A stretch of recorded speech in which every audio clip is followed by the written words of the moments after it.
안녕하세요. 희망의 소리 성경통신학교입니다. 여러분과 함께 건강 새 출발 과목을 공부하게 되어 참으로 기쁘게 생각합니다. 오늘은 제2과 음식과 건강에 대해서 함께 공부해 보도록 하겠습니다. 건강은 우리가 있는 환경에 영향을 받습니다.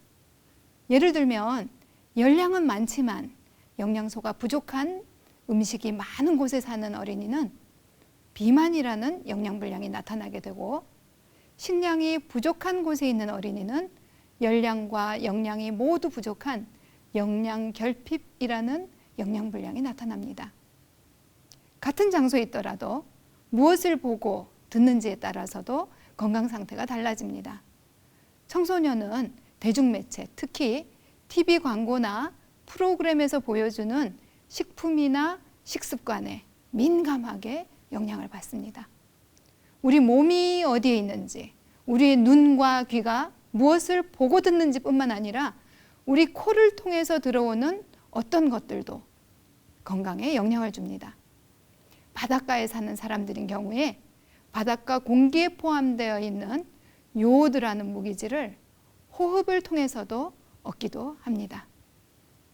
건강은 우리의 태도와 행동에 따라서도 영향을 받습니다. 건강하려고 마음을 먹은 사람은 건강에 좋은 음식 선택하여서 건강에 좋다는 방법대로 섭취를 합니다. 우리의 행동의 방향이 어디를 향해 있느냐는 매우 중요합니다. 지혜로 유명한 솔로몬 왕은 그가 쓴 책 전도서에서 취하려 함이 아니라 기력을 보하려고 마땅한 때에 먹는 이 나라여 복이 있도다 라고 하였습니다. 여러분, 건강을 위해서 마땅한 때에 식사를 하고 계십니까? 오늘 음식과 건강에서 공부할 내용은 영양, 영양소, 그리고 좋은 식사 방법, 이렇게 세 가지입니다. 무엇을 어떻게 먹는 것이 건강에 좋은지 알아보겠습니다. 영양이란 사람이 섭취한 음식을 소화하고 흡수하여 음식에 포함되어 있던 영양소가 몸 안에서 이용되는 과정입니다. 입으로 들어올 수 있는 크기 음식이 세포로 들어갈 만큼 작아지는 과정을 소화라고 하고, 세포로 들어가는 과정을 흡수라고 합니다. 예를 들어서 밥을 손등에 바르면 흡수되지 않지만 밥에 포함되어 있는 쌀기름인 미각류라는 영양소는 손등에 바르면 흡수되는 것을 볼 수 있습니다. 우리의 위와 소장을 통해서 흡수된 영양소는 혈관과 림프관이라는 관을 통해서 온몸으로 이동하는데, 물에 녹는 성분들은 혈관을 통해서, 기름에 녹는 성분들은 림프관을 통해서 이동을 합니다.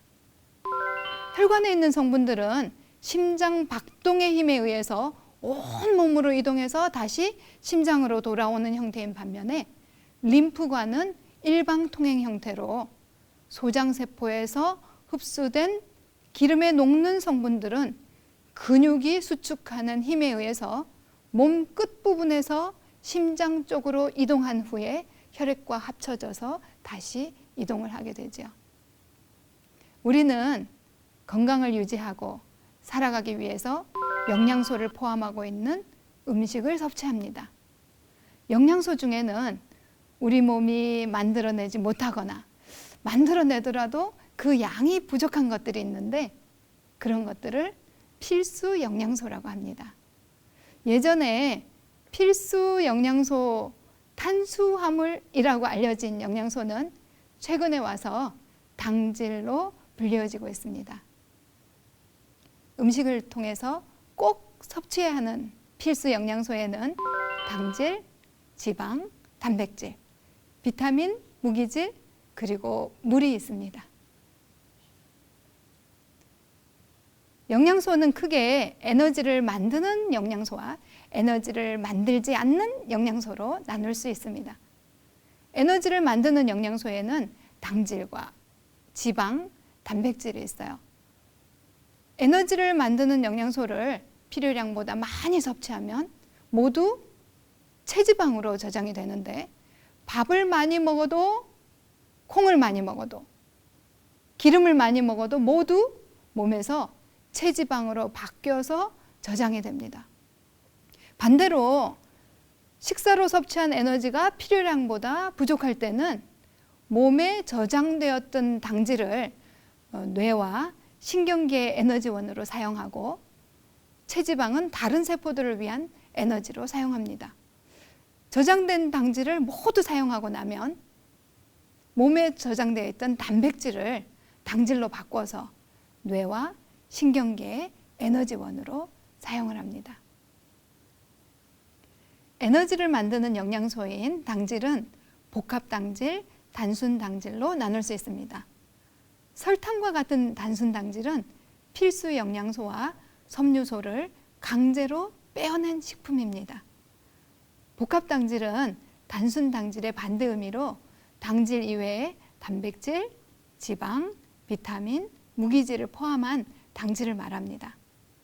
복합당질은 체중의 과다한 증가를 방지하고 고지혈증, 당뇨병을 관리하는 데 효과적이고 암을 예방하는 효과가 있습니다. 따라서 단순당질인 설탕의 섭취는 줄이고 복합당질인 현미, 통밀, 도정하지 않는 잡곡의 섭취는 높이는 것이 좋습니다.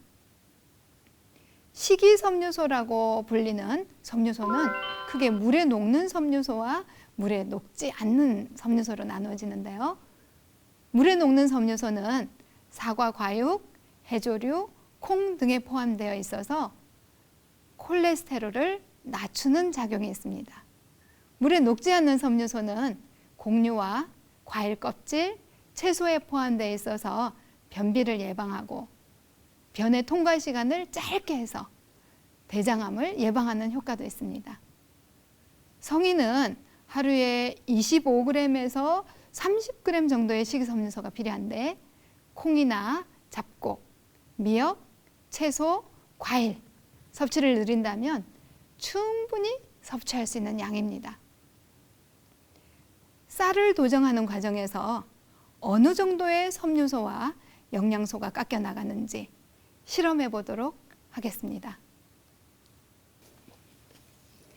여기 날과 채 그리고 그릇으로 구성되어 있는 도정기가 있는데요. 여기에 현미밥 3공기를 만들 수 있는 현미쌀 3컵 270g을 도정을 해보겠습니다.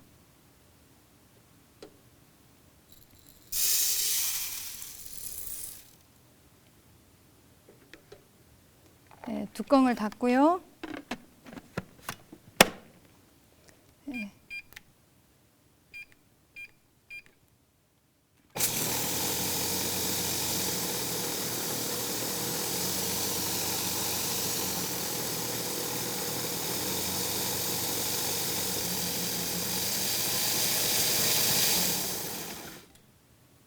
도정이 다 끝났습니다.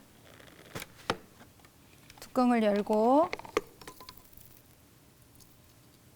날을 꺼낸 다음에 하얗게 도정된 백미를 그릇에 다시 담아 보겠습니다.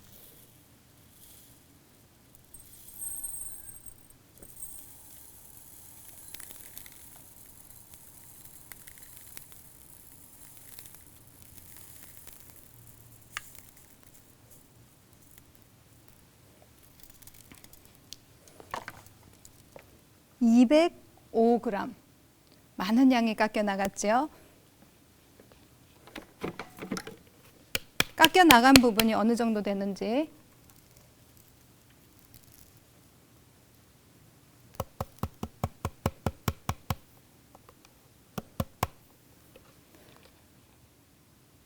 (270g에서) 205g으로 줄어서 그람수로는 그런 큰 차이가 아닌 것 같지만 하루에 현미밥 3공기와 흰밥 3공기는 이만큼 많은 양의 섬유소와 영양소의 차이를 볼 수 있습니다. 하얗게 도정해서 나온 백미 그리고 깎여 나온 부분 생각보다 많은 양이 깎여 나가는 것을 보실 수 있습니다. 현미밥 한 공기의 섬유소 함량은 2.73g으로 백미밥 한 공기의 섬유소 함량인 0.84g보다 1.89g이나 많습니다. 작은 차이지만 하루 3공기를 섭취한다면 밥에서만 5.67g의 차이가 납니다. 하루 현미밥을 3공기 드시면 섬유소를 8.19g 섭취하실 수가 있습니다. 하루 필요량인 25g의 3분의 1 정도를 밥에서 섭취할 수 있죠. 한 달이 지나면 170g이 차이 나고 1년이 지나면 2kg이 넘는 큰 차이가 납니다. 채소 반찬은 한 접시에 평균 2g의 섬유소를 포함하여 한 끼에 2접시씩 하루 6접시를 섭취한다면 12g의 섬유소를 섭취할 수 있습니다. 그래서 하루에 밥에서 8g, 반찬에서 12g 정도를 섭취하면 20g이 됩니다. 이 외에도 섬유소가 많은 식품으로는 꽁보리밥, 미역국, 콩, 과일 등이 있습니다. 현미가 백미로 도정되는 과정에서 철과 지방 등 많은 필수 영양소들도 깎여 나가는데 현미밥 한 공기에는 철이 1.89mg 포함되어 있어서 백미밥 한 공기의 철 함량인 0.84mg보다 약 1mg이 많습니다. 하루 3공기의 차이는 3.15mg으로 매우 큽니다. 하루 현미밥 3공기를 섭취할 경우 철을 5.67mg 포함하고 있어서 19세에서 29세 사이 여성의 일일 철 권장 섭취량 14mg의 3분의 1이 넘는 수준을 얻을 수가 있습니다. 신선한 과일, 채소를 함께 섭취하면 비타민C가 섭취되어져서 철의 흡수율을 높일 수가 있어서 더 좋습니다. 필수 영양소인 지방은 우리 몸에서 약이 될 수도 있고 반대로 독이 될 수도 있는 영양소입니다. 지방은 크게 동물성 지방과 식물성 지방으로 나뉘는데요. 동물성 지방은 콜레스테롤을 포함하고 있어서 양을 꼭 제한하여서 섭취해야 합니다.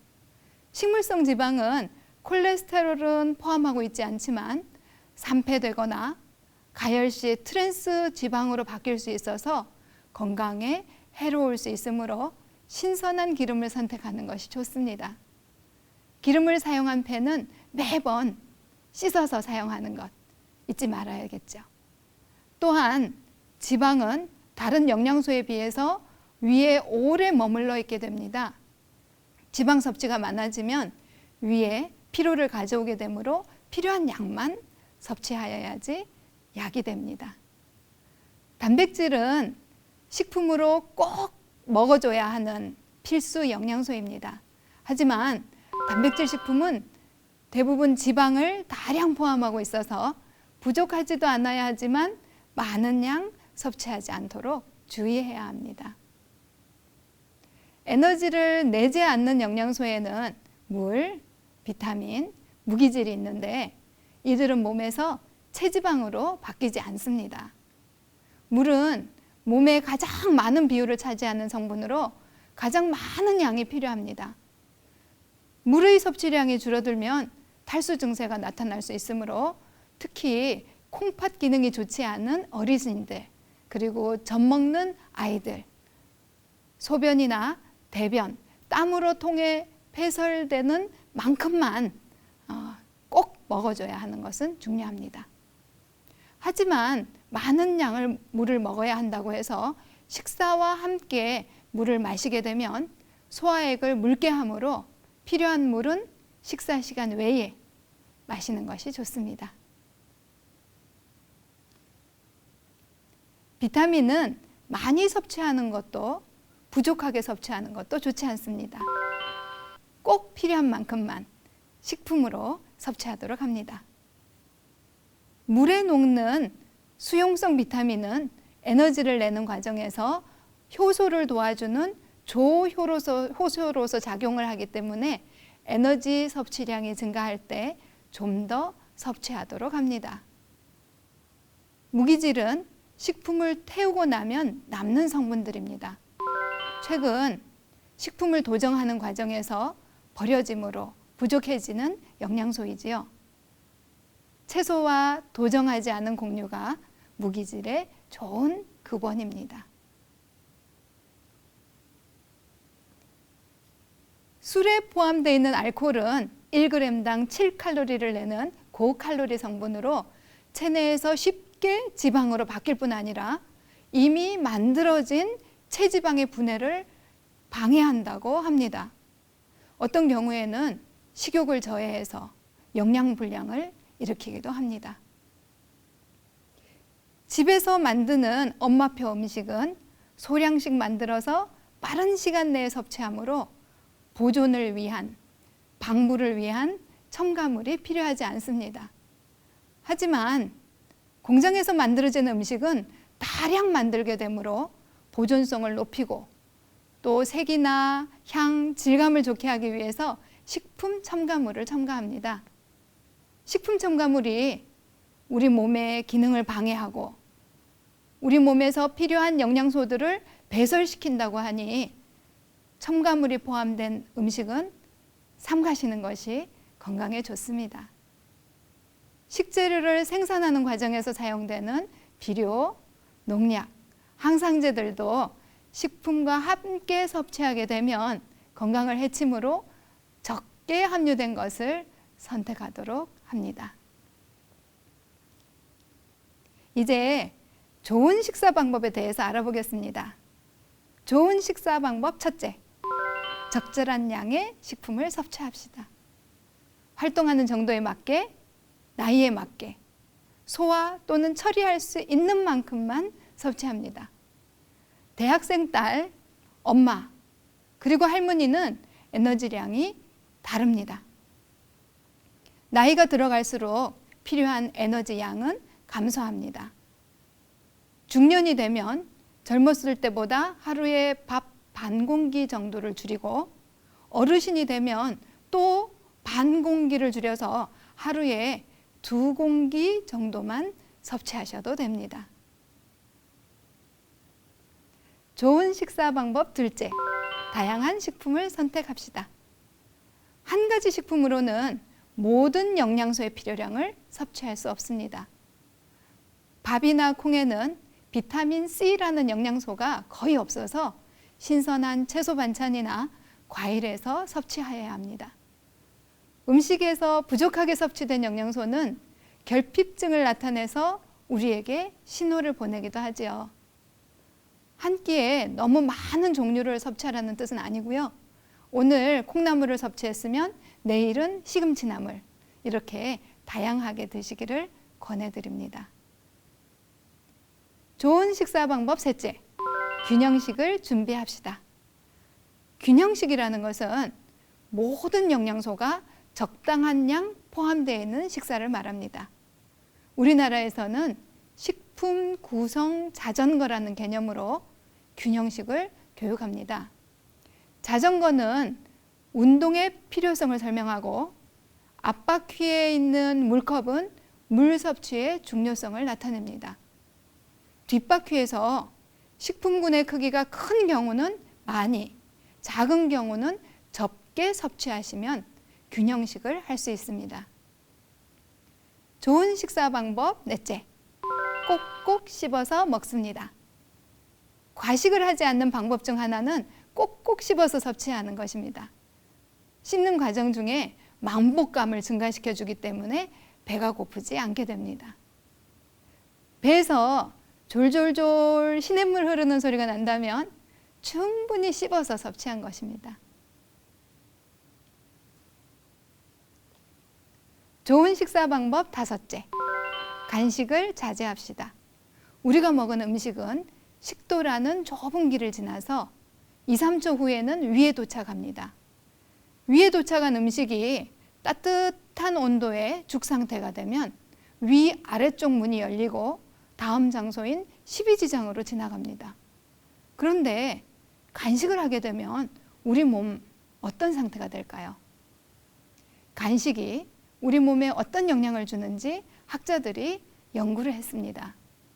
오전 7시에 아침 식사를 하고 10시에 간식으로 과자를 하나 먹였어요. 12시에 점심 식사를 하게 한 뒤에 오후 3시 반쯤 과자를 하나 더 먹였습니다. 저녁 5시 반에 저녁 먹고 밤 9시에 카메라로 위를 조사했습니다. 어떤 결과가 나왔을까요? 아침에 먹은 음식이 다 소화되지 않고 그때까지 위에 남아 있었습니다. 아침 식사를 한 14시간이 지난 후에도 아침에 먹은 음식이 위에 남아 있었다고 합니다. 소화를 방해하는 방해꾼이 없었더라면 휴식을 취했을 위가 14시간 동안 쉬지 못한 것이죠. 마지막으로 알아볼 좋은 식사 방법 6째는 식물성 식품을 섭취하는 것입니다. 통곡식, 콩, 대두식품으로 구성된 식사는 열량이 낮고 섬유소 함량이 많아서 체중 조절에 도움이 됩니다. 육류를 많이 포함한 식사는 포화 지방산 함량이 높고 고지방 식사가 되기 때문에 칼로리가 높아서 체지방을 증가시킵니다. 또한 식물성 식품에는 피토케미칼과 항산화 영양소들이 포함되어 있어서 항암 효과가 있습니다. 대두에 포함되어 있는 이소플라본이라는 물질은 하얀 색소라고 배우던 성분인데요.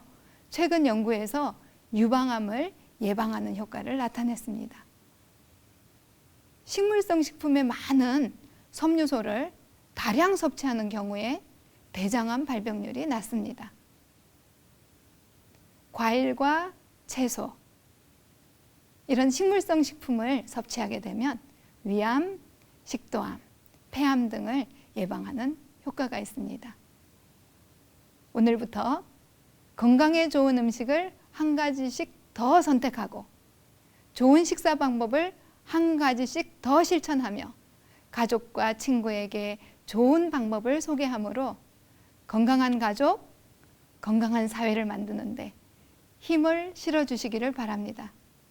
하나님께서 건강하게 창조하신 우리 몸을 건강하게 유지하시기를 기대하면서 제 강의를 마치겠습니다. 그럼 이제부터 여러분의 교재 뒷부분에 나와 있는 문제를 풀어보시기 바랍니다. 문제를 풀어보신 후에 정답을 책 뒤편 표지에 있는 우편 엽서에 기록하여 주시기 바랍니다. 홈페이지를 통해서 공부하시는 분도 복습 문제 꼭 풀어주시기를 바랍니다. 다음 과는 운동과 건강에 대해서 배우게 될 것입니다. 여러분의 가정에 건강과 행복이 있기를 바랍니다. 안녕히 계십시오.